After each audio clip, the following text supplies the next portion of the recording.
Hello, welcome to my channel. If you're here for the first time, welcome back if you've been following. Well, as you can probably guess from the title of this video, I decided to read Sherlock Holmes. When I was looking up clean mysteries, this popped up and I was like, oh, of course, because I love the two movies with Robert Downey Jr.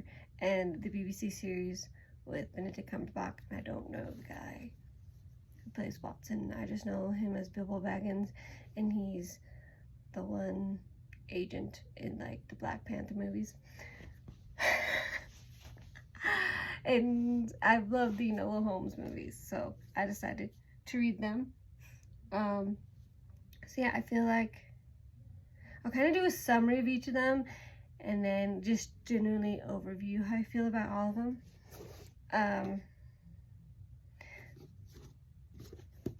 I will say this, these first two are probably, that I'm going to talk about, are probably the ones you want to read first, and then the rest of them, it doesn't really matter. It's kind of confusing. I tried to find an order. I tried looking it up, but I couldn't find really a specific order.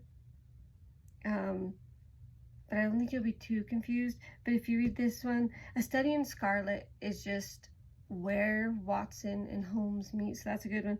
And then The Sign of the Four is where Dr. Watson meets his wife. So in the rest of them, sometimes Watson's married, sometimes he's not. So that's the only reason I read these two first. After that, it doesn't really matter. But A Study in Scarlet. So A Study in Scarlet, there is in, oh, hold on, I can't remember.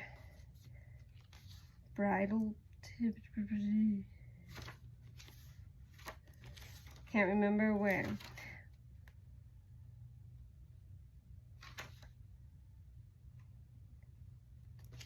Okay, well, can't remember where, but this guy is found in his study with basically his head shot off. So, again, the police a lot of times call Sherlock Holmes in when it's a little too big for them. And I'm sorry, there might be some spoilers, but yeah, so he goes, and the guy was killed by an old enemy.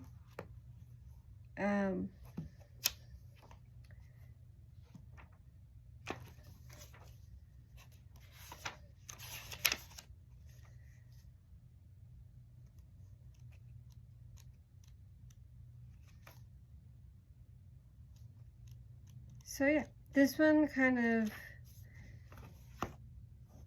you go the present and the past, like there's a reason this Jefferson Hope was the was there. So it kind of goes through the past and what happened there. So, and you learn why the person in the study was killed. The Sign of the Four, there was just, this has to do with treasure, and there's these four guys that were in league, they were gonna share it, and this involves Watson's wife, because her dad was one of them, but it died 10 years ago. Anyway, it's just the mystery of why she's getting these random pearls and where the treasure is. So those are kind of those two stories. The Adventure of Sherlock Holmes is just a collection of short stories. So yeah, all of these are like probably 300 pages or less, I think. There might be one that's over. Yeah, I mean, I don't know what else to say about it. It's just a collection of short stories. I don't know.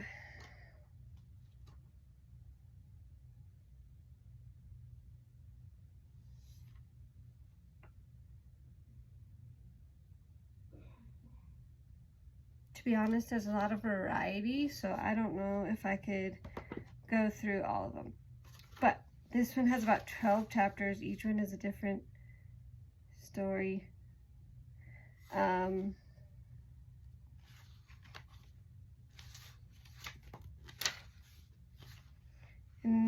yeah, I don't don't think I'm going to go through all of them. Just know that is a collection of short stories.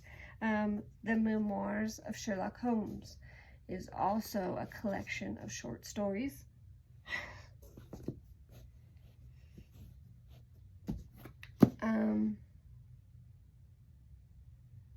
The Hounds of Baskerville is a story about people are seeing this hound. And there's just legend about this one particular family that has a curse on them. And the hound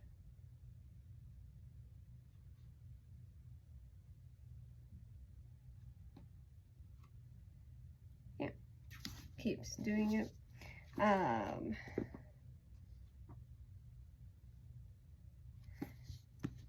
Has to do with inheritance of an estate. Valley of Fear. This is kind of about a secret society. And having to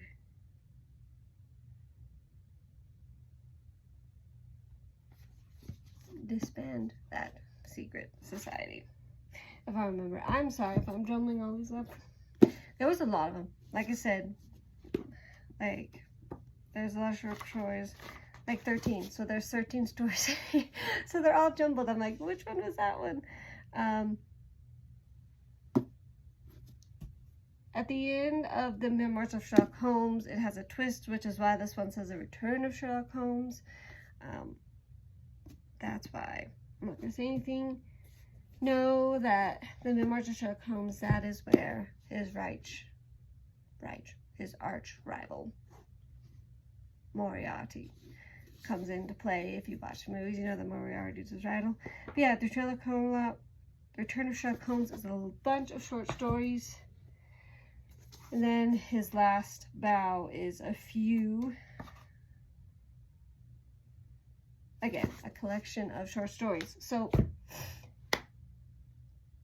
you could, and all of the stories are probably, like, even if a book is 400 pages, it's like 13 short stories. So all the short stories, a lot of them can be within like 50 pages.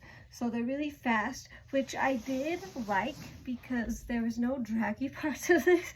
Like, they just get right to the memory, right to the mystery. There's, yeah, and Sherlock Holmes spends all of his time solving them. So these are told from the perspective of Watson, which I thought was interesting. Being Sherlock Holmes, I thought that would be his. But this is a premise of Dr. Watson choosing. I mean, he's kind of his partner. He doesn't really. Sometimes Sherlock Holmes has to do things, but for the most part, he does accompany Sherlock's. And I guess he wrote all these down. So this is a lot of just picking the mysteries that he wanted to and sharing them with the world. But yeah, I really did enjoy them. There is some mild language. Probably other people would not consider it language, but I do, so.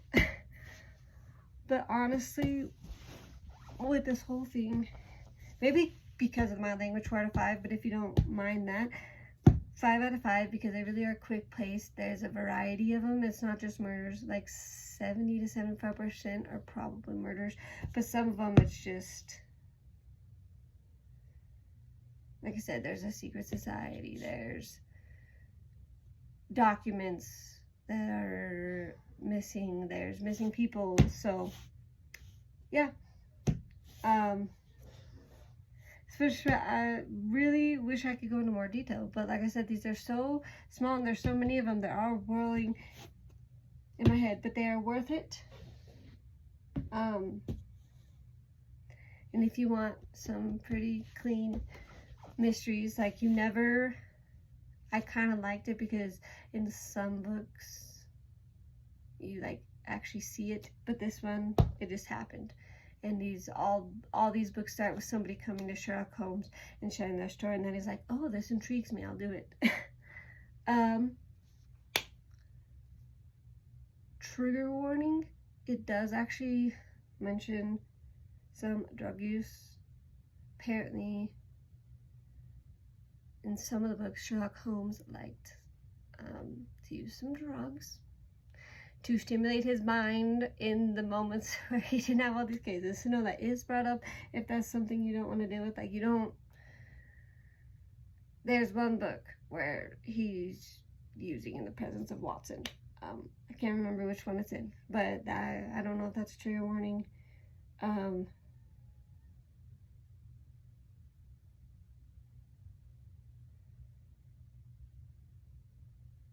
There are some scenes where, I mean, not really scenes, but like some women are assaulted. Like, not anything big, but like they're grabbed, but Sherlock and Watson are there.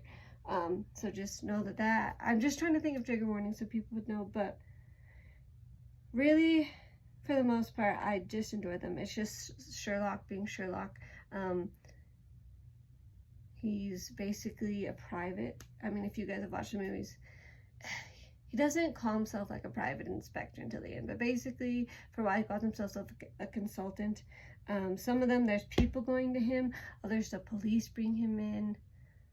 Sometimes people have been like, I went to the police, they sent you to me.